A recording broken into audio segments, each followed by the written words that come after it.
Muito bom dia, meus irmãos. Nós estamos começando mais uma aula da IBD deste domingo, cujo tema agora é Efésios. É a mesma revista onde nós estávamos estudando Gálatas, agora continuamos estudando a carta de Paulo aos Efésios, ok?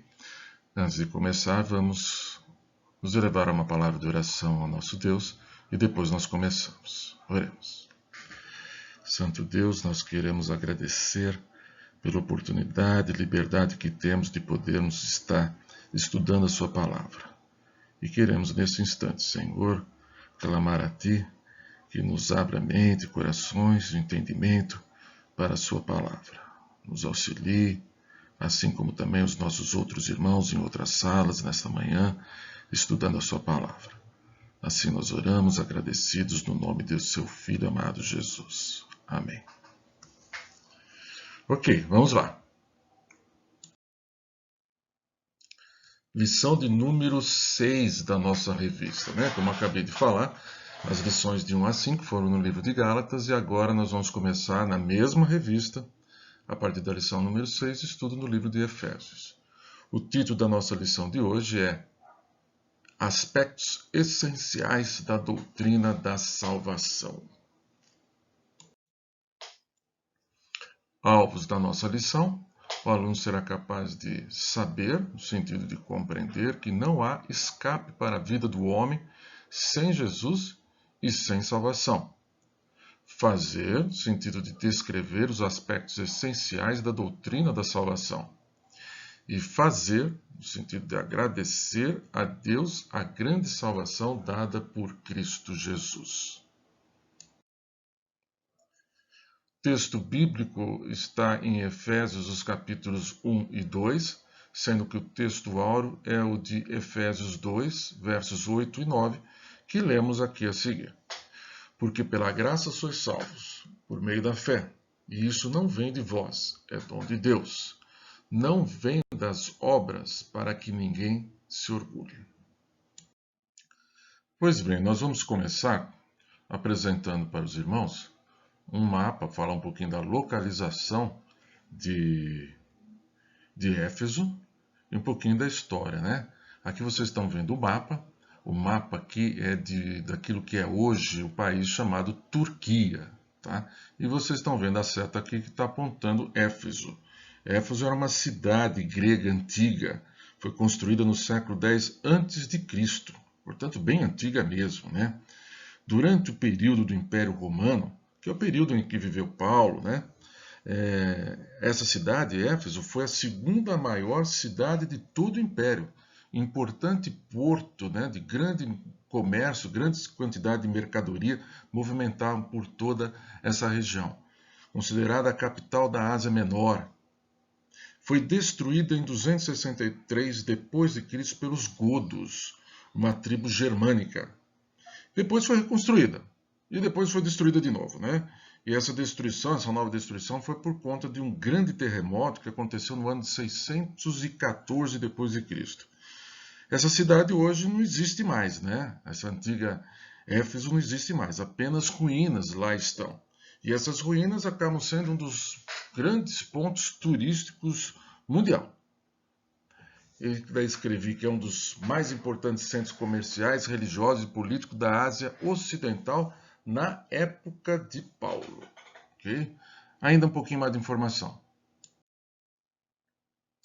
Olha, de novo o mapa, né? Um pouquinho mais detalhado aqui, os irmãos podem ver, né? A Turquia, né? Aqui está Éfeso, aqui é a capital atual do país, né? Ankara. Essa região aqui que eu estou passando, o mouse, essa regiãozinha central, é a Galácia, onde nós estudamos na semana passada, ou nas semanas passadas, né? Não foi só na semana passada não, né? Então você tem aqui o país, onde você está vendo aqui faz fronteira com a Síria. Aqui está Antioquia da Síria, conhecida, né, pela passagem missionária de Paulo. E se a gente for na sequência aqui da Síria indo para o sul, nós vamos encontrar Palestina, nós vamos encontrar Jerusalém. Aqui está o Mar Negro e aqui o Mar Mediterrâneo. Tá? Um pouquinho mais ao sul do Mar Mediterrâneo nós temos o norte da África. Tá? Esse país, né, eu escrevi aqui, atualmente as ruínas da antiga cidade de Éfeso estão localizadas na Turquia, país cujo território encontra-se na Eurásia, parte na Europa, parte na Ásia. Aqui, ó, dá uma olhadinha aqui, toda essa parte assim, num tom mais clarinho, é a Turquia. Então, esse pedacinho, você está vendo aqui, Istambul, né, uma das mais importantes cidades, se não a mais importante cidade da Turquia atual, tem um pequeno estreitozinho, né, que é um rio aqui, que liga o Mar Mediterrâneo com aqui, o Mar Mediterrâneo aqui abaixo, com o Mar Negro acima, né? Esse pequeno estreito chama-se Bósforo. Esse pequeno estreito aqui separa o que é a Europa, para cá, e a Ásia. E os irmãos podem ver que esse pedacinho de terra aqui que está na Europa pertence à Turquia.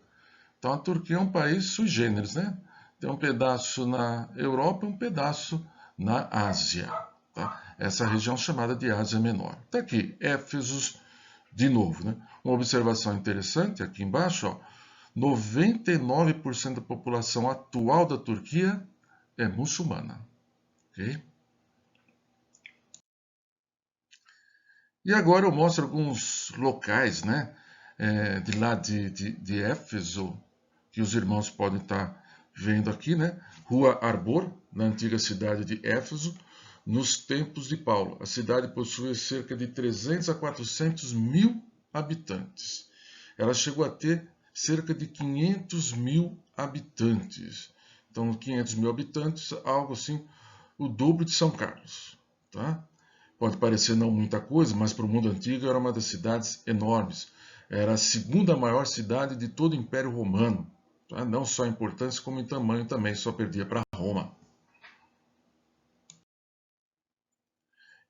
Essa imagem é muito interessante. Ruínas do Teatro de Éfeso, maior teatro aberto do mundo antigo. Cabiam 25 mil pessoas sentadas. Uma obra fantástica, né? O pessoal diz que se você tirar lá de cima, tirar uma moeda aqui, você vai ouvir o barulho da moeda caindo ali embaixo. A acústica é perfeita, né? Claro que isso aqui não seria exatamente assim na época, né? Que está parcialmente destruída. Mas, Portal de Augustus, dedicado em honra ao imperador Augusto e sua família.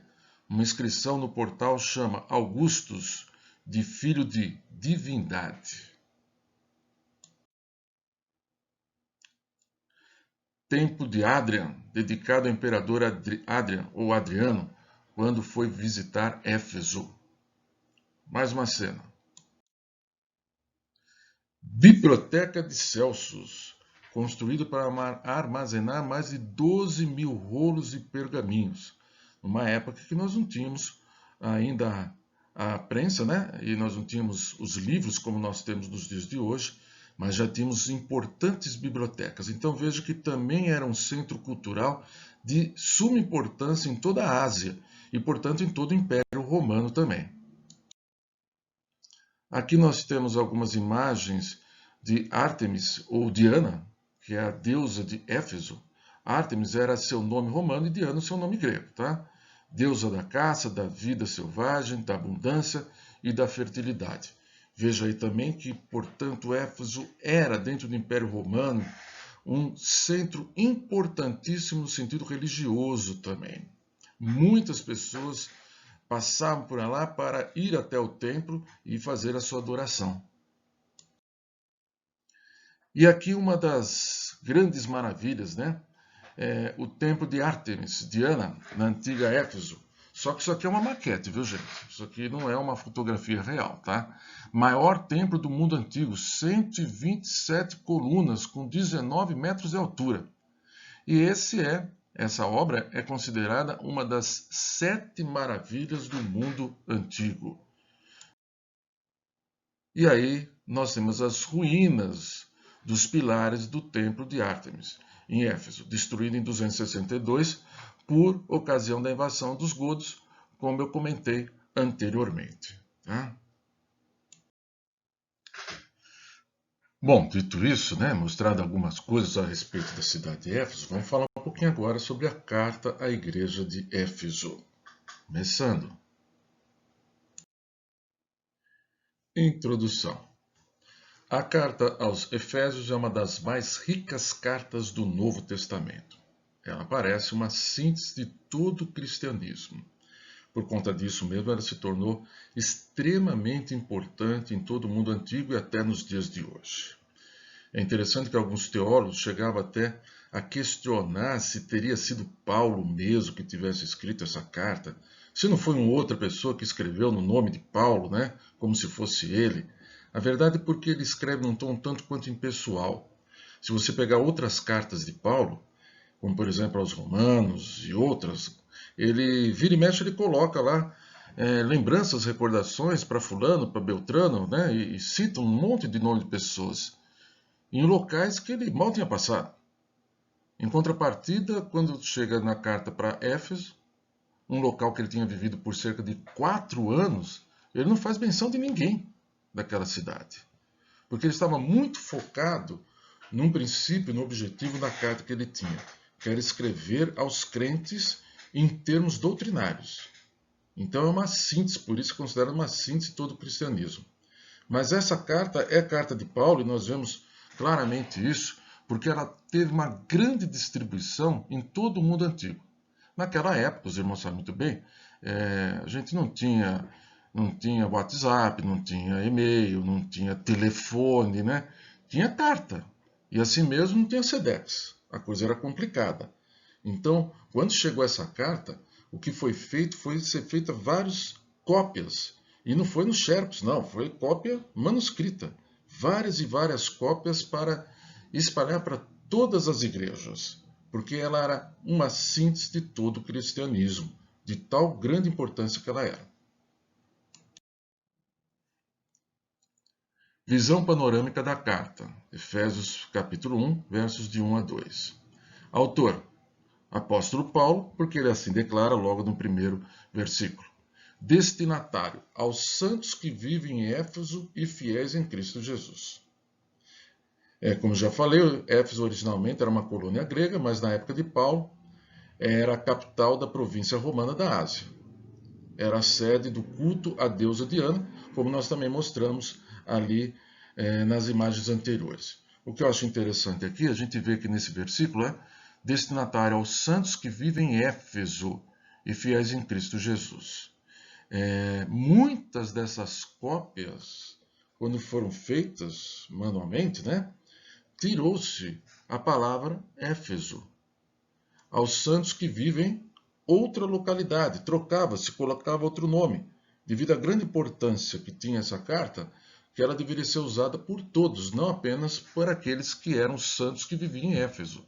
Então foram encontradas cópias com outros nomes, trocado o nome de Éfeso. Ainda. Continuando. Número 3, a mensagem. O que Deus fez por meio de Jesus Cristo e continua fazendo pelo seu Espírito ainda nos dias de hoje, a fim de edificar uma nova sociedade, a Igreja de Jesus Cristo. O tema central da carta é a nova sociedade de Deus, a Igreja. Efésios é pura eclesiologia, ou seja, doutrina da Igreja, origem, características, marcas e etc. Data e local onde foi escrita essa carta. Provavelmente em prisão domiciliar, Paulo escreveu lá em Roma, entre os anos de 61 e 63 depois de Cristo.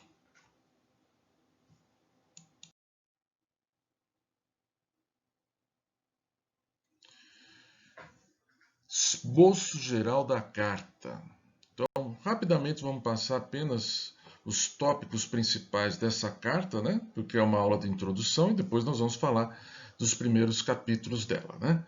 Então, primeiro, introdução à carta, no capítulo 1, a nova vida de Deus, a nova vida que Deus nos deu em Cristo Jesus, ainda no capítulo 1, a nova sociedade que Deus criou mediante Cristo, a sua igreja, capítulo 2, os novos padrões que Deus espera da nova sociedade, capítulos 4 e 5, e os novos relacionamentos, marido e mulher, pais, filhos, senhores e servos, principados e potestades, no capítulo 5.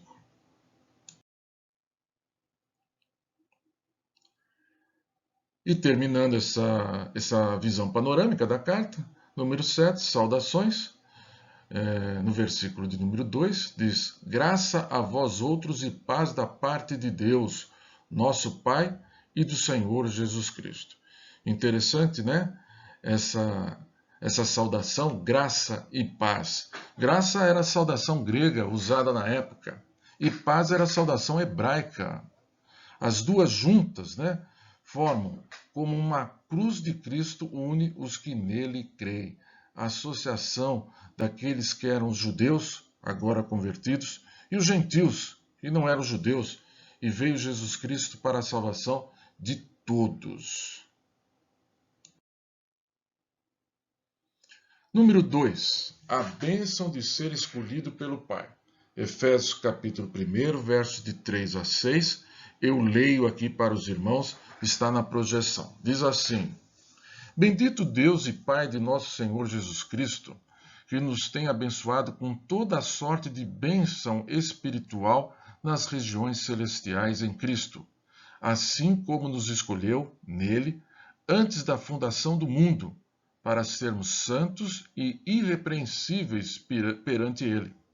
E em amor nos predestinou para ele, para a adoção de filhos, por meio de Jesus Cristo, segundo o beneplácito de sua vontade, para louvor da glória de sua graça, que ele nos concedeu gratuitamente no amado.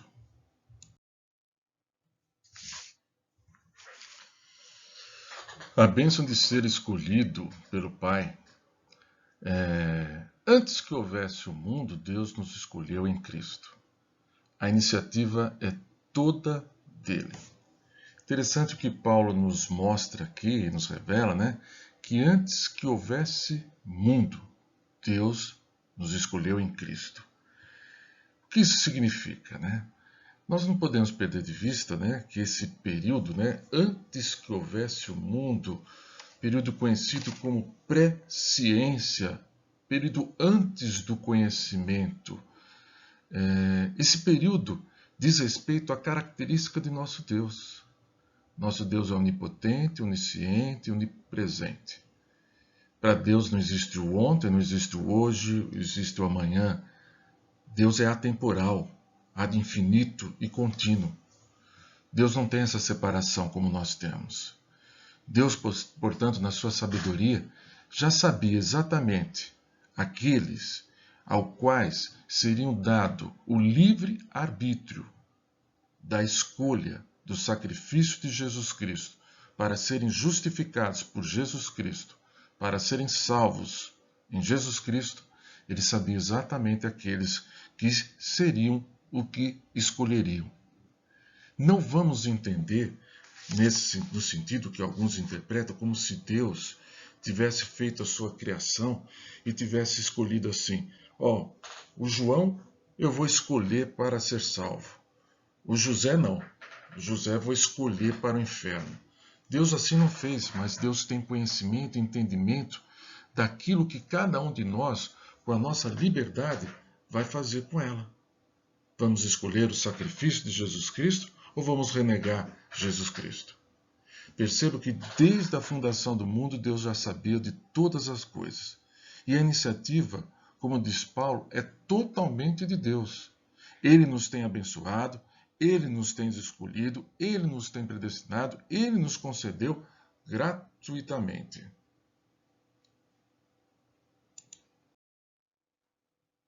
Nesse sentido, eu trago aqui para os irmãos um pequeno trecho da Declaração Doutrinária da Convenção Batista Brasileira a respeito da eleição, a respeito da escolha, como nós lemos no texto.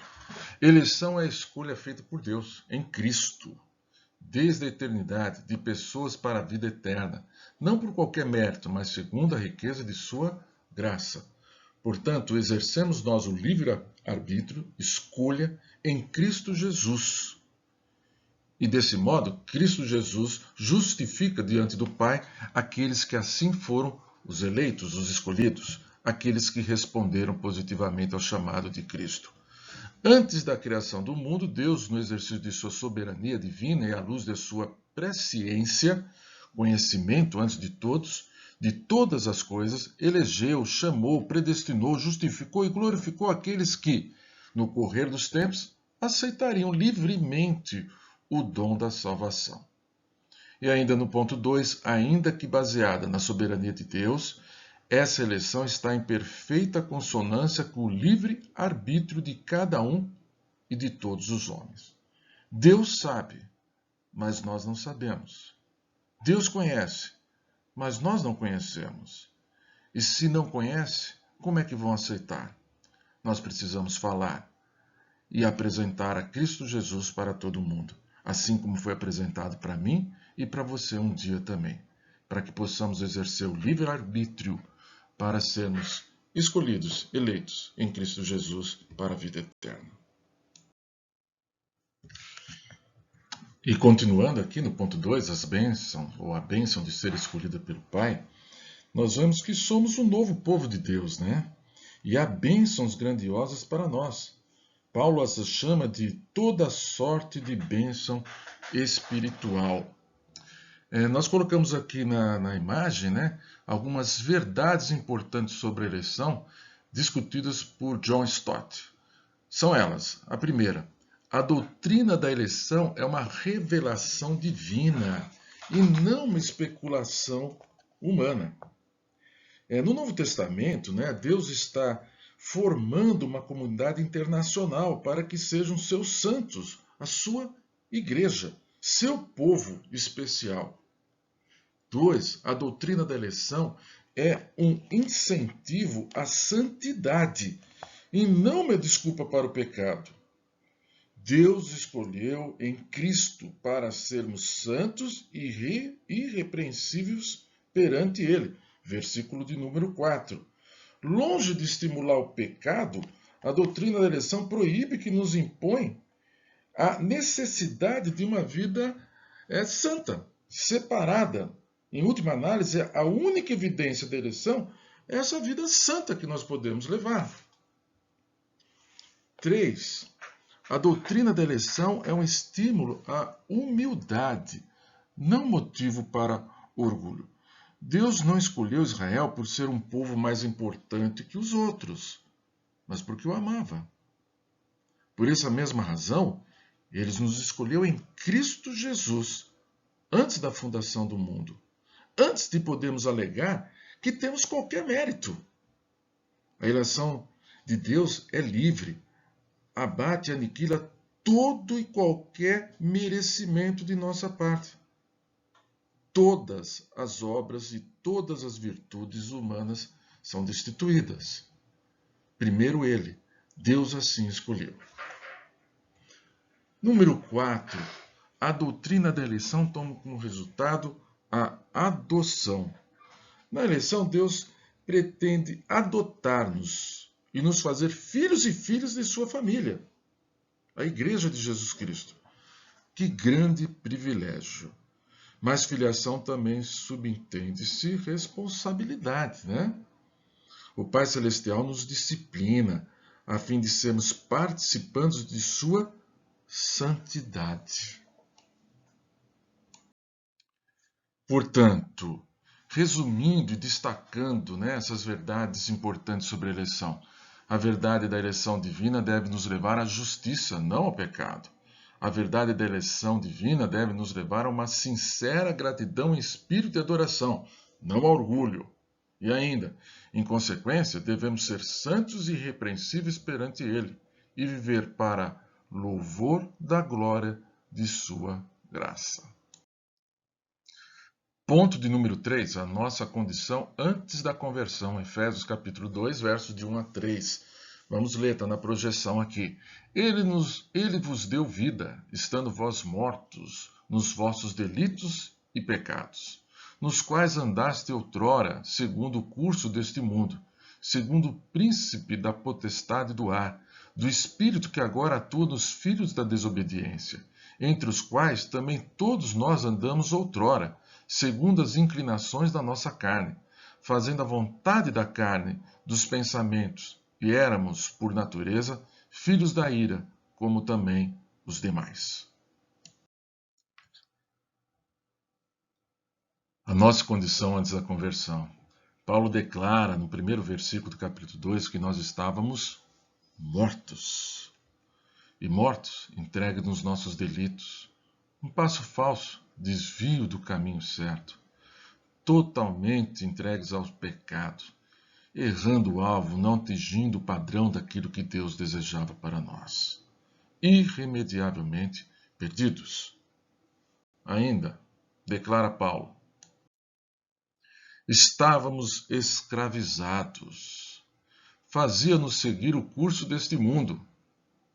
Tornava-nos filhos da desobediência e fazia a nossa carne se inclinar para o pecado. E, ainda, concluía, estávamos, portanto, condenados. Essa era a condição nossa, essa é a condição do mundo em que nós vivemos. E nós estamos separados do mundo porque nós assim fomos justificados por Cristo Jesus diante do Pai. Não somos melhores nem piores. A mensagem chegou até nós e nós respondemos. Diante do nosso livre-arbítrio, escolhemos seguir a Jesus Cristo.